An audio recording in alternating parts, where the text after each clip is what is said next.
Students, कल मैंने आपको रिसीट एंड पेमेंट के 3 क्वेश्चन दिए थे एक्सरसाइज करने के लिए। उसमें मैंने क्वेश्चन आपको करवा रहा हूँ, इससे संबंधित दोनों क्वेश्चन आपने कर लेने हैं। From the information given below, prepare receipt and payment account of Delhi municipal club for the year ended 31 दिसंबर 2015।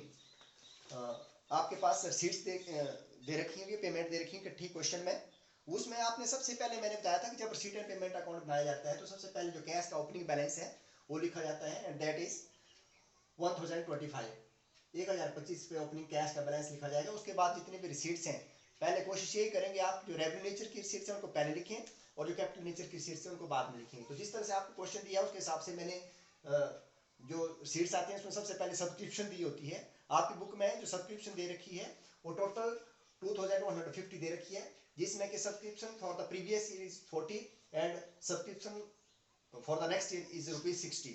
तो इस टोटल जो सब्सक्रिप्शन हमने इस साल प्राप्त की नेक्स्ट ईयर और प्रीवियस ईयर को मिलाकर वो है 2150। तो मैंने बताया था कि रिसीट एंड पेमेंट अकाउंट में चाहे पिछले वर्ष है, चाहे चालू वर्ष से संबंधित है, चाहे आगामी वर्ष से संबंधित जो प्राप्त की गई है वो सारी की सारी लिखी जाएगी। इसके बाद एडमिशन, क्लब में एडमिशन हुई तो admission fees 40। Sales of newspaper मैंने बताया था आपको, सारी की सारी सीट्स हैं, रेवेन्यू नेचर की सीट्स हैं। हमारे पास ओल्ड न्यूज़पेपर होते हैं उनको हम बेचते हैं, उससे हमें 45 रुपीज आया। इंटरेस्ट ऑन जनरल इन्वेस्टमेंट, यहाँ पे देखा होगा आपको, by 12% general investment on 1 August 2015 that is 500। तो अगर 500 रुपए का आप 12% निकालेंगे, लेकिन 1/8/2015 को किया, इसका मतलब 1/8 से लेकर 31 दिसंबर 2015 तक 5 महीने बने, गुणा 5/12 करेंगे आप तो आपके पास ये 25 निकल आएगी। ऐसे ही इंटरेस्ट ऑन टूर्नामेंट फंड, जो टूर्नामेंट फंड है 1500 रुपए, उसके ऊपर भी इस तरह से 12% आपने निकालना जो कि 75 रुपीज होगा। Sale of old bat, sports club है तो नेचुरली है, अगर क्रिकेट वगैरह खेलते हैं तो वहां बैट होंगे तो उनको बेच के 50। सेल ऑफ ड्रामा, इन्होंने ड्रामा कंडक्ट करवाया होगा जिसमें कि ड्रामा को करवाने के लिए टिकट बेचेंगे और उसके ड्रामा के खर्चे भी होंगे, तो खर्चे आपका पेमेंट साइड पे आएंगे और इनकम आपकी इस साइड आएगी। Sale of drama ticket 950। Sale of these are the capital payments. Sale of old furniture, पुराना फर्नीचर बेचा 60 रुपए। डोनेशन, अब डोनेशन प्राप्त हुई इनको 500। लाइव मेंबरशिप फीस मैंने आपको बताया था, हालांकि इन सभी शब्दों के बारे में आपको मैं डिटेल में इसके बाद बताऊंगा कि इनको किस तरह से आगे चलकर रेवेन्यू रिसीट्स को मानते हुए कहाँ पे आपने इनकम एंड एक्सपेंडिचर अकाउंट में दिखाना है और किनको आपने कैपिटल की मानते हुए बैलेंस शीट में दिखाना है। Live membership fees ₹100। Subscription for tournament, ये स्पेशल सब्सक्रिप्शन, हालांकि सब्सक्रिप्शन ऊपर दे रखी है लेकिन टूर्नामेंट को करवाने के लिए इन्होंने चंदा प्राप्त किया तो that is special subscription and that is the capital nature, ठीक है ना।